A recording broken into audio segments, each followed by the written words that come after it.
হাই শিক্ষামন্ত্রী পদত্যাগ করুক, শিক্ষামন্ত্রী পদত্যাগ করুক, ছাত্রছাত্রীর উপর অত্যাচার বন্ধ করো, বিজেপি সরকার হাই হাই, বিজেপি সরকার হাই হাই, we want justice, no justice, no rest, we want justice, no justice, no rest, এই দুই চলিছে, এই দুই চলিছে, we want justice, ধর্মপ্রধান পদত্যাগ করুক, শিক্ষামন্ত্রী পদত্যাগ করুক, we want justice, এই সরকার হাই হাই, মোদী সরকার হাই হাই, শিক্ষামন্ত্রী মুর্দাবাদ, শিক্ষামন্ত্রী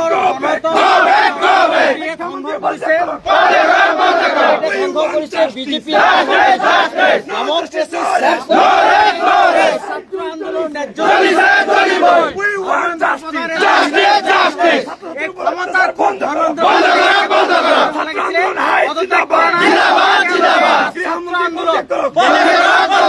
যি বৰ্বৰ ভাৱে ছাত্ৰসকলৰ ওপৰত আক্ৰমণ কৰিলে এক গৰিহণাৰ যোগ্য আমি নিন্দা জনাইছো। একেলগে গৃহ বিভাগৰ মন্ত্ৰী ডাঙৰীয়া পদত্যাগ কৰিব লাগিছিলে, পদত্যাগ কৰা নাই। আজি শিক্ষামন্ত্ৰী ধৰ্মেন্দ্ৰ প্ৰধান ডাঙৰীয়া ক্ষমতাৰ ইমানেই লোভ, ইমানেই নীলাজ ব্যক্তি যে আজিলৈকে গোটেই ভাৰতবৰ্ষত আন্দোলন হৈ থকাৰ পিছতো তেওঁ পদত্যাগ কৰা নাই। আৰু প্ৰধানমন্ত্ৰীয়ে আজি প্ৰতিটো মুহূৰ্ততে বিভিন্ন ধৰণৰ টুইট কৰে। আজি এই ছাত্ৰ আন্দোলনৰ কথা তেওঁলোকে গুৰুত্ব প্ৰদান নকৰিলে। আজি পাৰ্লিয়ামেণ্টত এই কথাবিলাক উত্থাপন হ'ব লাগিছিলে। পাৰ্লিয়ামেণ্টত তেখেতে আজি তেওঁ আলোচনা হ'ব বুলি ভাবিয়ে তেওঁ পাৰ্লিয়ামেণ্টত যোগদান কৰা নাই। গতিকে এই কথাবিলাক লৈ আমি আমচিয়ে মৰ্মাহত আৰু আমি দাবী উত্থাপন কৰিছো যে এই ছাত্ৰ আন্দোলনৰ ন্যায্যতা প্ৰদান কৰি গৃহ বিভাগৰ মন্ত্ৰী পদত্যাগ কৰিব লাগে আৰু শিক্ষা বিভাগৰ মন্ত্ৰী ধৰ্মেন্দ্ৰ প্ৰধানে পদত্যাগ কৰিব লাগে। একেলগে প্ৰধানমন্ত্ৰী ডাঙৰীয়া ছাত্ৰ ছাত্ৰীৰ ওপৰত যি নিৰ্মম অত্যাচাৰ চলালে, শিশুসকলৰ ওপৰত নিৰ্মম অত্যাচাৰ চলালে, নাৰীৰ ওপৰত অত্যাচাৰ চলালে আৰু এই অত্যাচাৰ চলোৱাৰ কাৰণে প্ৰধানমন্ত্ৰী ডাঙৰীয়াক ক্ষমা খুজিব লাগে, প্ৰধানমন্ত্ৰী ডাঙৰীয়াক ক্ষমা খুজিব লাগে।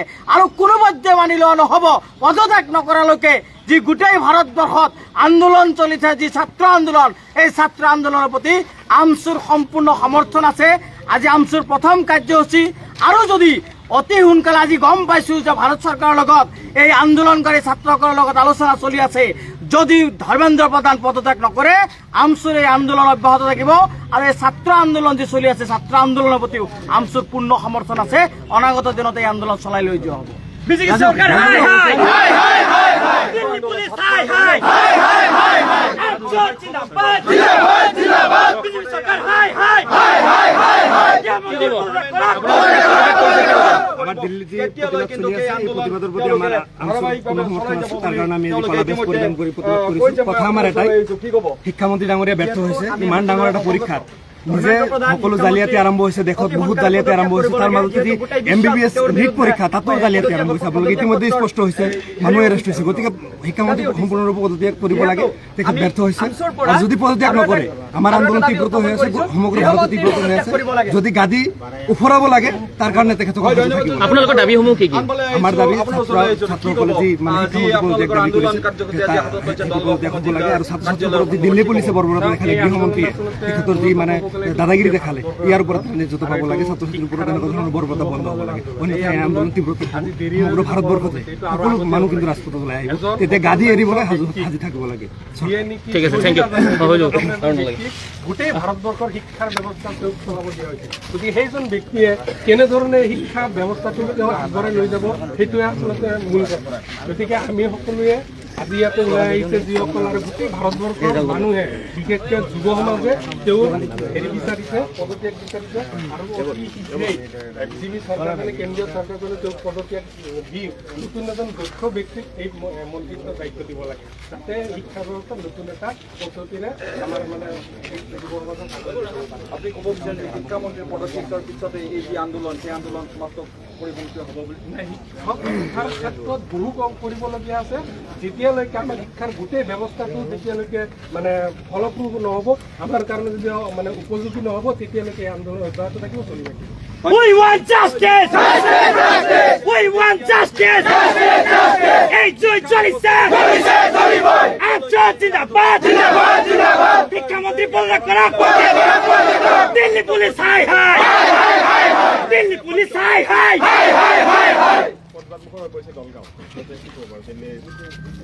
চাওক আমাৰ স্পষ্ট কথা ধৰ্মেন্দ্ৰ প্ৰধান পদত্যাগ কৰিব লাগিব আৰু ধৰ্মেন্দ্ৰ প্ৰধান পদত্যাগ নকৰালৈকে দিল্লীৰ যন্ত্ৰ মন্ত্ৰ যি ছাত্ৰ আন্দোলন আৰম্ভ হৈছে সেই আন্দোলন অব্যাহত থাকিব আৰু সেই আন্দোলনৰ প্ৰতি আমচুৰ পূৰ্ণ সমৰ্থন আছে আৰু আমি অসমত যি আমচুৰ নেতৃত্বত আজি যি আন্দোলন কাৰ্যসূচী গ্ৰহণ কৰা হৈছে এই আন্দোলনৰ কাৰ্যসূচী অবিৰতভাৱে চলি থাকিব। দ্বিতীয় কথাটো হৈছে সেই দিল্লীৰ ৰাজধানীত যি ছাত্ৰ আন্দোলনৰ সময়ত আমাৰ এই ছাত্ৰ ছাত্ৰীসকলৰ ওপৰত সেই ঘটনাস্থলীত উপস্থিত থকা আৰক্ষীসকলে যি নিৰ্মমভাৱে অত্যাচাৰ কৰি সেই ছাত্ৰ আন্দোলন মহিমূৰ কৰিব বিচাৰিছিলে, যি লাঠি চাৰ্জ কৰিলে, কন্দুৱা গেছ প্ৰয়োগ কৰি যি বহু ছাত্ৰ ইতিমধ্যে চিকিৎসাধীন অৱস্থাত আছে আৰু তেওঁলোকৰ যিসকল আৰক্ষী বিষয়া এই ধৰণৰ নিৰ্মম অত্যাচাৰ কৰিলে তেওঁলোকৰ বিৰুদ্ধে ব্যৱস্থা গ্ৰহণ কৰিব লাগিব আৰু ইয়াৰ কাৰণে দায়ী হৈছে গৃহমন্ত্ৰী অমিত শ্বাহে সোনকালে পদত্যাগ কৰিব লাগে আৰু গৃহমন্ত্ৰী পদত্যাগ আৰু ধৰ্মেন্দ্ৰ প্ৰধানৰ পদত্যাগৰ দাবী যদি মানি নলয় পৰৱৰ্তী পৰ্যায়ত ভাৰতৰ প্ৰধানমন্ত্ৰীৰ পদত্যাগৰ দাবীত গোটেই ৰাষ্ট্ৰজোৰা আন্দোলন কাৰ্যসূচী গ্ৰহণ কৰা হ'ব। এয়া ছাত্ৰ ঐক্য একতাৰে এই আন্দোলন চলাই লৈ যাব আৰু ভাৰত চৰকাৰৰ যি গণতান্ত্ৰিক যি ব্যৱস্থা যি মহিমূৰ কৰিলে, যি হিটলাৰী শাসন আৰম্ভ কৰিছে, নৰেন্দ্ৰ মোদীয়ে যি একনায়কত্ববাদী শাসন আৰম্ভ কৰিছে এয়া বন্ধ হ'ব লাগিব আৰু ছাত্ৰৰ যি শিক্ষা ব্যৱস্থাৰ পৰিৱৰ্তন হ'ব লাগিব।